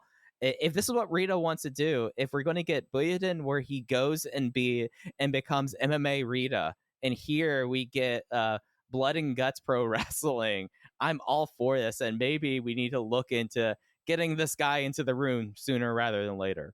No kidding. I mean, it's a show that you can very easily, especially if you don't speak Japanese, like, this show takes about 40 minutes to watch. It's not a ton of wrestling. It's a ton of promo and storyline that if you go to the Discord, go to the Dragongate channel, you can read a summary of everything you need to know that happens there. Again, thank you, Lorenzo, for doing that. But it's Don Fuji versus Akihiro Sahara, who's the giant young boy that debuted 2 months ago. It's Kame and Yamato versus Hamari and Jason Lee, which I have more to say on that later. Susumu and Yoshida versus KZ and Strong Machine J, which is pretty skippable. And then BB Hulk Punch Tamanaga and Rita versus Ishin Mochizuki Jr. and Problem Dragon. And everything on this show, again, to some degree, minus the Yoshida tag, was just a ton of fun to watch. Yeah, and the thing with the Yoshida tag was this was kind of a jokey rules match. Lorenzo talks about that. It might have been, since it was referee Ono's birthday, it looks like that this was kind of a happy birthday, that this is something that's going to pop you a whole lot there. But the idea was, the match ends with you do certain things you get disqualified for. One of the ones was Susumu cannot run his hands through his hair, which is a very, like, this was a very meta matchup, which to me really worked for it. But yeah, like Sahara versus Don Fuji, with how Twitter went wild for with Mochi Fuji versus UT, you got to see just like the fun thing about Sahara is he is like at this phase where he's just kind of like seems like a pleasant kind of guy, and he's just like a big guy who just like runs through people. And then Don Fuji thought he was going to face Problem Dragon and almost walked out of frame, and then he was like, oh, it's a rookie, okay, I got this. And then it's exactly what you want to happen there. And boy, Yamato and the Hamare chop battle, which was wild. Oh, I mean, it was the kind of thing that we watched Dragongate for. There's times where we're into really good trios matches, there are times where we're into epic main events, and there was times where Don Fuji beats the tar out of a younger wrestler, and this was that kind of match. Yeah, and seeing Kame with Yamato, I know this is non-canon. There's a little bit of me that's like, should Kame go and then have to go understudy Paradox for a little bit? No kidding, Mike. I'm glad. This was my thought as well. Yeah, just because him and Yamato have fun chemistry as a tag team, and just like the idea of him with the vets. I mean, Paradox is going to need, like, unless they're going to go like, oh, we unmask Home Economics Dragon and look who it is. It's another masked man. I guess he's now in Paradox now. Unless that's what you're going to do for a Lost Post. I mean, I guess Kagatora is fine to get beaten up all the time. But I'd be okay if Kamei being in there. At least, like, imagine how fun a Kamei, Doi, Yamato Triangle Gate team could be. Yeah, I mean, it's easy because, like, I just put together my first draft for SFM 50 this year, and I kind of had to remind myself, it's not like Kame had a bad year. He actually had an exceptional year. It was just disappointing given how the first 5 months that the next 6 didn't add up to anything special. But in the ring, it's not like he ever slowed down. He's still a phenomenal pro wrestler. He's just less popular than he was last year, which is upsetting to think about. But in ring, I mean, my God, he and Yamato could be something special. I also think, pencil this in now, and unfortunately, we probably won't see much of the tournament next year, but I'm really intrigued to see who they put Homare with in Rey de Parejas, because I think he's going to be in there. That feels like a pretty safe bet. And Homare with Shun has a different energy than Homare with Ishin, that has a different energy than Homare with Kai, that has a different energy than Homare with Jason. And I really, really liked him and Jason together in this match. Yeah, that's what I was going to say. I think in this match, you got the argument for maybe if you're not doing big Z-Brats things, Homare should work with Jason as a tag. Like, if it is something where you have enough people to do the Z-Brats main event, and then you still have 2 or 3 people that you're not doing a whole lot with, maybe not have Jason and Homare work that, because you got to see some steps in Jason. That's part of the reason, or some steps from Homare, and that's part of the reason why the show exists. Like, people try things out. Benkei, there's a bit of me that thinks Benkei was working as the backstage interviewer, basically preparing everyone for every match coming up. There's a bit of me that, and I know that there was a Prime Zone reason for why Benkei was in that position. Part of it was like, Ben, you did kind of cut that promo after the loser must have bet this band match. We kind of need you to go back to school for a little bit. This is a show for people to try things out, and we got to see a wacky arm scissor submission from Homare that I'm like, all right, I like this. Add it to the rotation. Bring it out on the road. One of the things that was particularly exciting about this show is this exact show wouldn't have been possible a year ago. And that's not just, with Sahara and Homare being on this show. But, Mike, think about who was exciting on this show. It was Sahara, and it was Homare, and it was Rita and Junior and Ishin.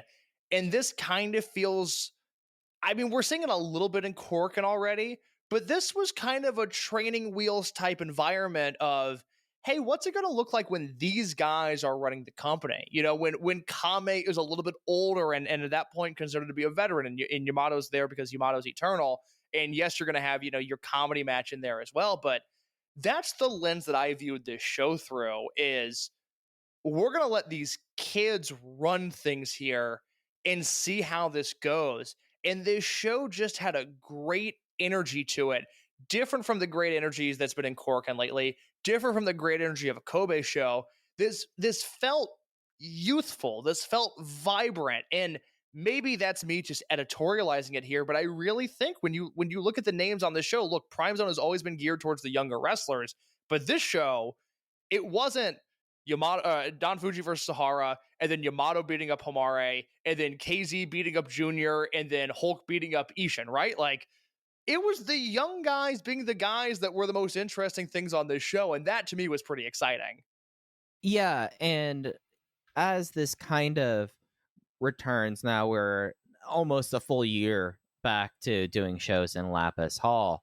I think that's why they need to have this. Is back before COVID, this used to be a split thing. There used to be Prime Zone that would go up on the network, and then the old vestiges of Sanctuary, DG Next, would be the rookie show that would not air, and we would get reports that like the most vicious like Dragongate wrestling of the month would be happening in these pre-shows that no one tapes, and it was always rookies and then maybe a veteran, maybe Don Fuji facing someone if they wanted to have a gut check, right?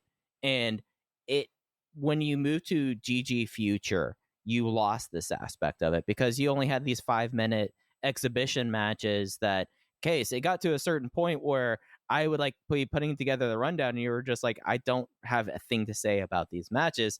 Now this gives a lot of vibrancy and a lot of life to the promotion having this output, especially with the idea that now we look towards 2025 with these rookies and trainees, and you see how many just like new guys that are at ringside. This show is so important just for the fact of like with Next being gone and with Future being a thing that only really happens, occasionally, this monthly show instantly becomes one of the more important things in the Dragon Gate calendar each month. Yeah, this is what I really hope to see is just, Prime Zone, we should be able to look back in 5 years and go, okay, 2024, 2025 Prime Zone.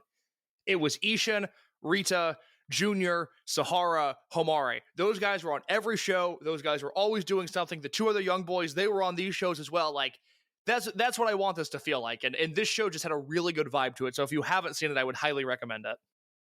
Absolutely. In case it's time for the one topic that I've been holding off for weeks for. Yeah, please. Of course, once again, we're late in the show, but this is the week to do it. Let's talk about it. Yeah, so this is based off of a conversation I had with one Richard Craich earlier this month. It was after the weekend in Osaka, Dragon Gate having Gate of Destiny, and then the power struggle in Osaka, and really coming out after the main event of the Power Struggle show, and just the state of kind of Umino coming out and the crowd like outright now just turning on him, and just the state of young guys in Japanese wrestling. We started talking about like who is kind of who, and then the idea that Rich and I have had like a joke for a while that Umino is a T-Hawk. Like it's just you kind of dead behind the eyes, whereas you look at someone, even like just taking the New Japan things, and we'll move this over to Dragon Gate as well. You look at like Ryohei Oiwa. He's all piss and vinegar. You look at Yoda Tsuji, he might not be all fire, but there's a certain special thing about him that is completely absent from Umino, right? Yes. And then we start talking about Dragon Gate and the idea of how the big thing of the Big Six is that you get all these guys out here. They're the ones at the forefront. Some of them go high, some of them go low, but you still have some of those. And by and large, there's one unquestioned person way up above the pack in the Big Six. It's Shun Skywalker. And there's a big difference in how you look in, well, you can't look into Shun's eyes, but you see Shun wrestle and you see Kota Minoura wrestle. And you see how Kota Minoura conducts himself, and you see how Shun Skywalker conducts himself. Like there's a difference there. Oh my God, yes. And the question and the thing that I kind of came to a conclusion about, I think that there is something over the last like 30, 40 years within Japan that the kind of guys who got into wrestling just don't get into wrestling anymore. And we're seeing more and more of just overall wrestling fans, kind of geeks getting into it. Whereas you have someone like a Benkei. Benkei is born just to wrestle. He literally did it in college. That was his life beforehand. You don't see that as much happening within Japanese pro wrestling anymore. Like you get your Benkeis, you get your Great Okans, but by and large, a lot of people are just wrestling fans who've gotten into wrestling. And I just kind of wonder if it's something where we've kind of seen with how Japanese pro wrestling and popularity in other sports and diversions too, like MMA, Pride, kickboxing, and all of that. I just kind of wonder, like, what is the future of like who gets into wrestling in Japan? Like, what does the next generation of pro wrestlers in Japan look like? Because if it keeps on like this, the Shun Skywalkers and the Ryohei Oiwas are going to be the aberrations, and they're going to be the ones that kind of feel above all the rest. And then you have the guys who are just like, what are we doing this? This is someone like Umino who cosplays a whole lot of different people, or Kota Minoura who can't figure himself out, though we think he might be on his right path. How many times have we said that before? So the question is, what is different now within young pro wrestlers that was not the case even 20 years ago, like with Shingo and Doi and Hulk? Well, there's two things you have to consider here. One, I think the U.S. is going through the same thing, and I was pretty surprised.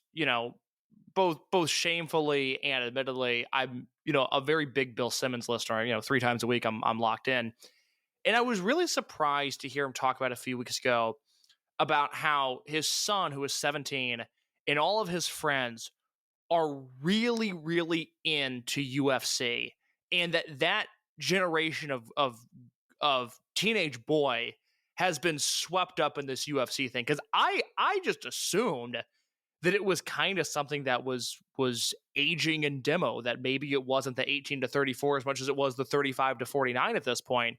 But I think I'm woefully mistaken, and I'm. It's more curious with Japan because it's not like they have a prominent MMA scene anymore, but it's happening. Kickboxing still exists, though. Is it just an earnest question? Is it big there? Oh yeah, no, I mean Okay. there's like huge, like to the level of Jake Paul in the United States kickboxers there. Like there was the match with Takuya, and I'm blanking on the other guy's name. But, Kaisuke no. Okuda? Oh, different guy. No, I know. But that makes a little bit more sense in Japan, but it is ultimately a thing where I think the people that would have gone into wrestling 15 or 20 years ago are now going into MMA, and because we're seeing boxing, even if it's freak show boxing, even that, I think that's becoming a thing again, and I think we're losing generations of pro wrestlers to this thing.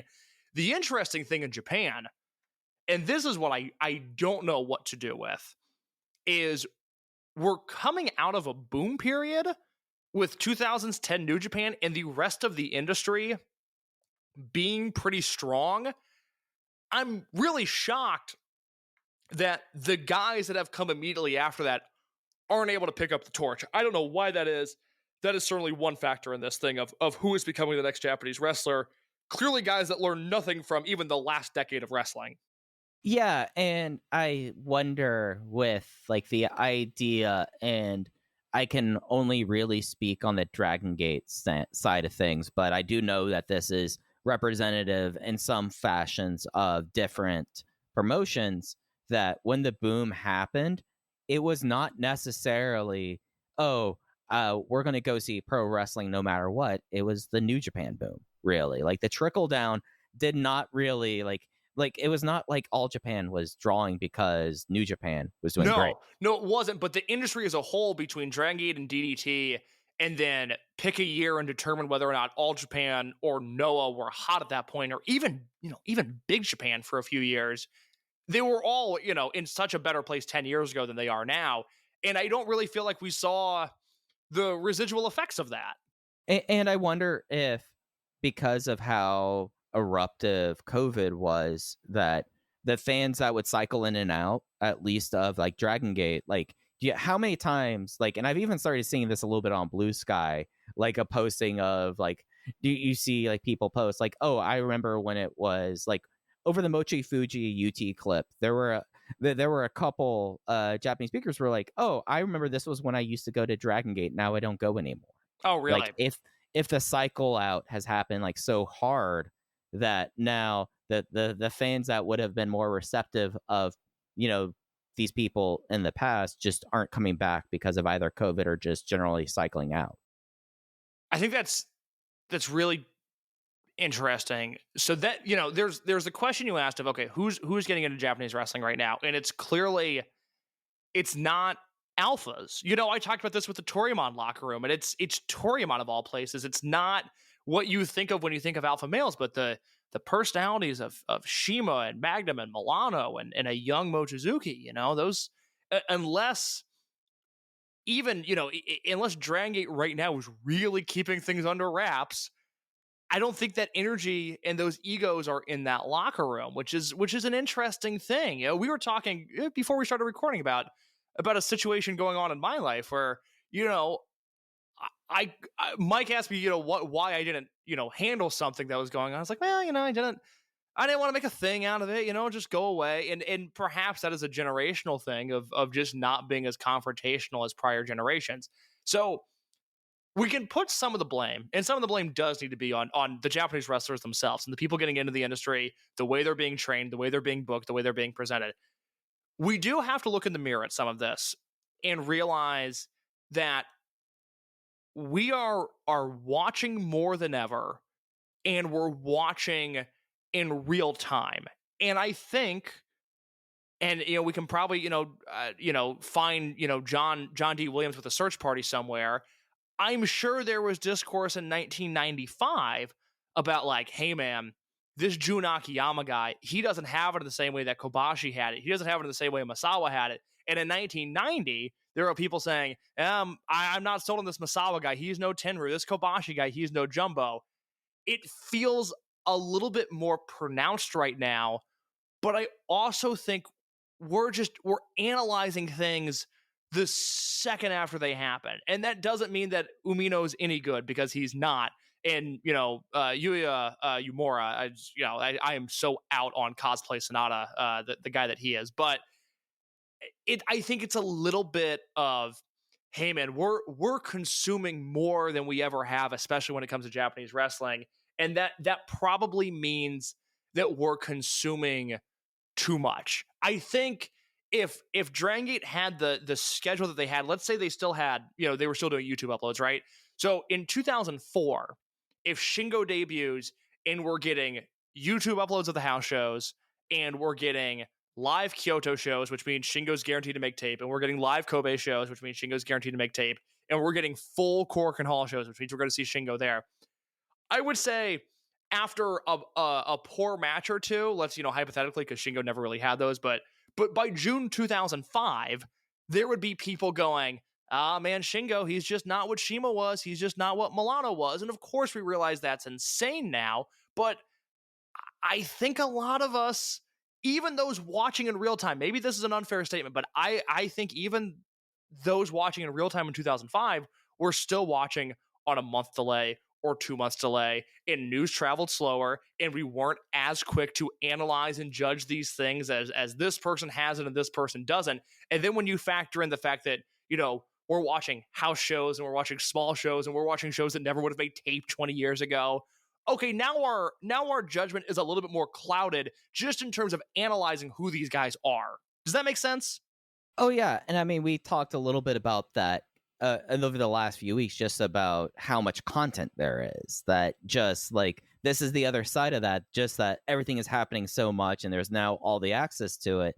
Now we are seeing people on a scale that it's really not like intended to. Like the overall Dragongate YouTube conversation can be like boiled down to, there are people that don't want to put it up, and there's people that believe that it actually hurts their ticket sales, right? But like, because people that's the belief that it's like not their intended market that are seeing it, that we're not originally supposed to see those shows, right? Exactly. So yeah, no, I think you're absolutely right about that. I mean, did you see the stat that came out today? Consequences of Sound had this. They said that more music is released on streaming services in a day than the entirety of music that was released in 1989. Oh yeah, no, like that totally makes a lot of sense. Just like the same idea, like computer power is completely just off the scales of where it was even in the early 90s. And so when you have something like that and you apply it to wrestling, okay, we're watching All Japan in real time. We're watching New Japan in real time. We're watching Noah in real time. We're watching Dragongate in real time. We're checking in on DDT. We're checking in on a hyped Big Japan match or a hyped late match. We're also checking in on CMLL. We're also watching AEW. We're also, seeing if ROH is any good. Maybe you're watching WWE as well. It's all of these things, and I just think to some degree it clouds our judgment. I've had the question recently of, is Dragongate better than it was right now than it was in February, March, April? Or are we just seeing less of it, thus enjoying more of it? Or enjoying it more? Yeah, and I think that there can be a discussion about like the fact that now, I mean, we're in a month that case, and listeners, there will not be live Dragongate on the network for another 10 days. And this is like the thinnest month that they've had since the network has gone live. And that makes just the rarity of it makes it a little bit more special, right?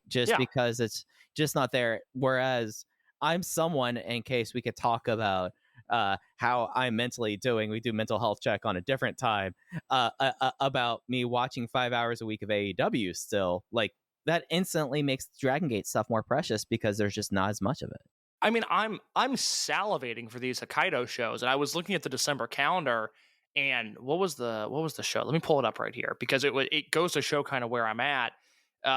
It was the Saturday, December 7th in Kyoto, which is a week before Final Gate, which is that Sunday. I was looking at the calendar because I was trying to figure out where Final Gate was, and I was like, oh man, I might stay up and watch that Kyoto show live. You know, if that card's halfway decent, I'd really like to see that. And that's a conversation that I just wasn't having 6 months ago. You know, we were overloaded with Dragongate content. Now look, it's Dragongate. I want as much of it as I can get. I wish they'd upload every show in full. You know, even if the YouTube clip stuff was awesome. You know, I would have wanted more of it. But now that it's been taken away, I find myself really appreciating everything that we get. And I can't wait for the Hokkaido shows, and I can't wait for that Kyoto show, let alone the Korokens and Final Gate. So I don't know. I think there's too much of it. And I think that is clouding our judgment as much as it is the people that are now entering the industry.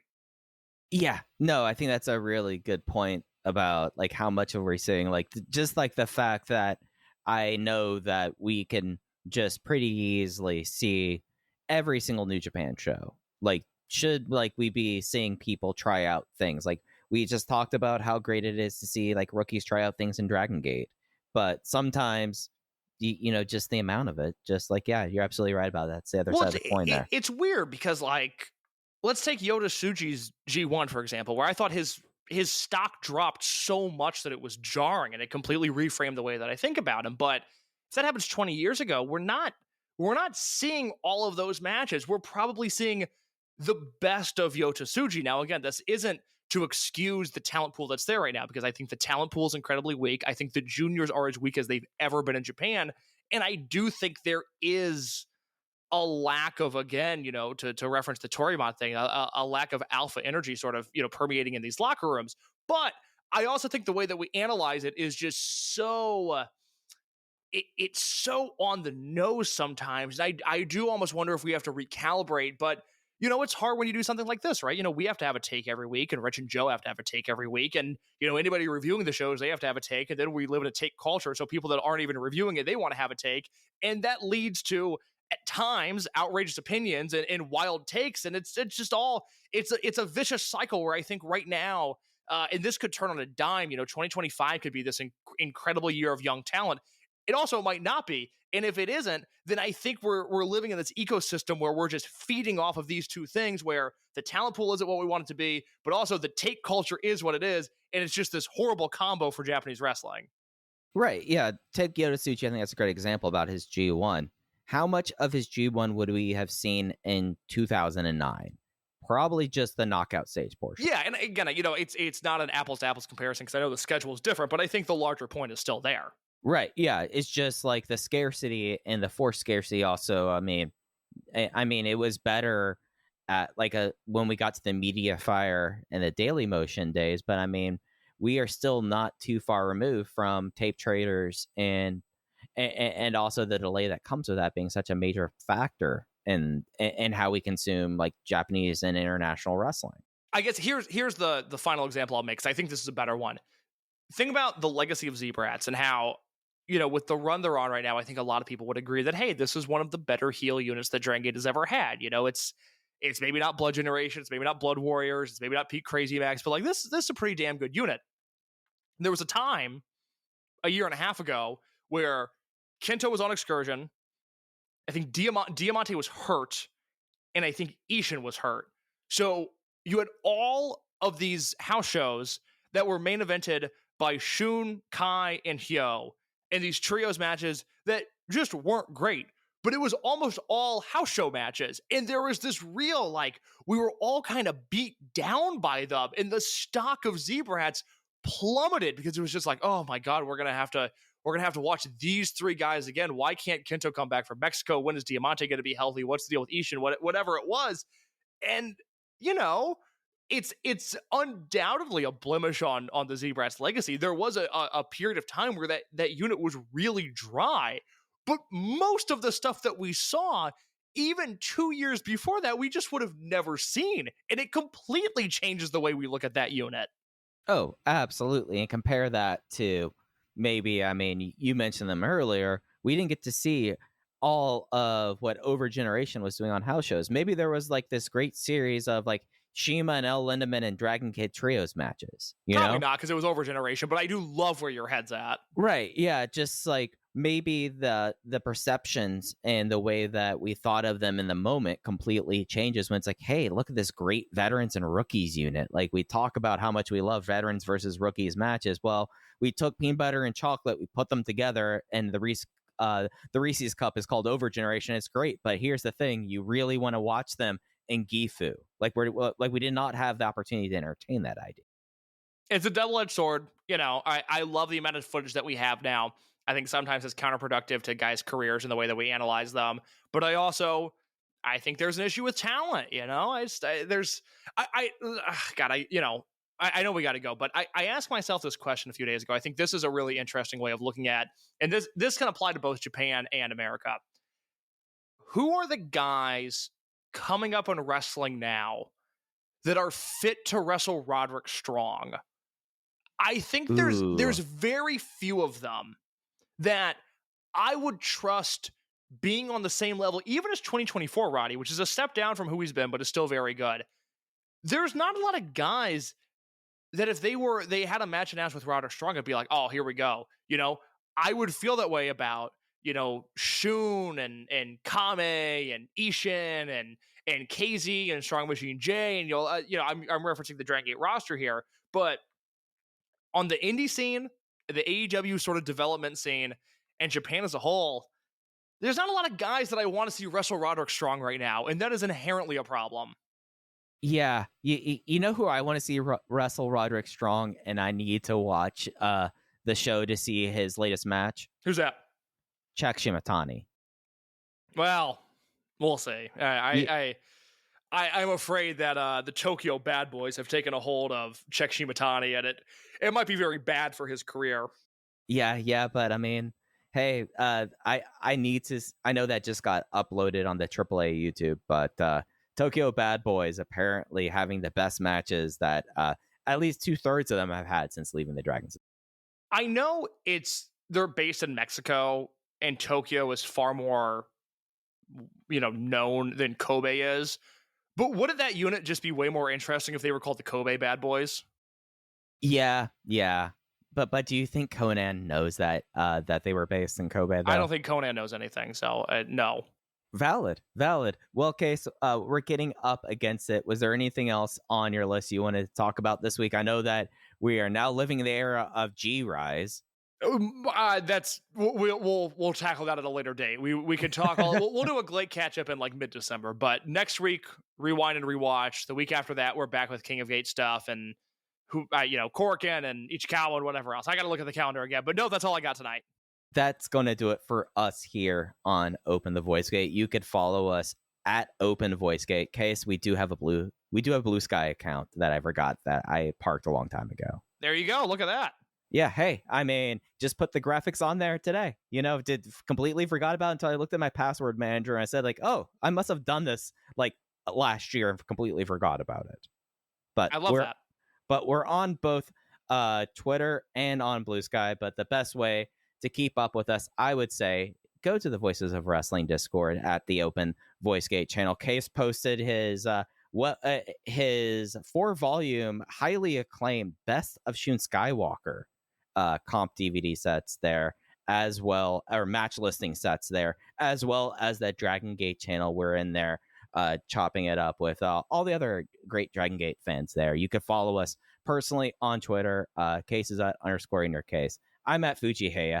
Thanks for listening to VoiceGate. We'll be back with you next week. Take care, everyone. How do you feel when you switch to Geico and save on your car insurance? It's like going to work on one Thursday morning and thinking to yourself, just one more day until Friday. But then somebody in the elevator says, Happy Friday! Then you check your phone quickly and discover today is actually Friday. So yes, Happy Friday, random stranger in the elevator. Happy Friday indeed. Yep, switching and saving with Geico feels just like that. Get more with Geico. My name is Tyler Fornes, and I am one of the co-hosts of the Good, the Bad, and the Hungy AEW podcast here on the Voice of Wrestling Podcasting Network. We take a broad scope approach to the world of All Elite Wrestling and the entire universe of Tony Khan. We talk about the big matches, the big stars, the promos, the storylines, and we also look at it from a big picture perspective. How are things going to change over the course of the next 10 years with AEW still in the picture? How are companies like WWE going to adapt and adjust to AEW? Are they going to be a similar way like they did with WCW in the late 1990s? Will there be a counterpunch? We talk about all of that and more on The Good, the Bad, and the Hungy every week on the Voices of Wrestling Network.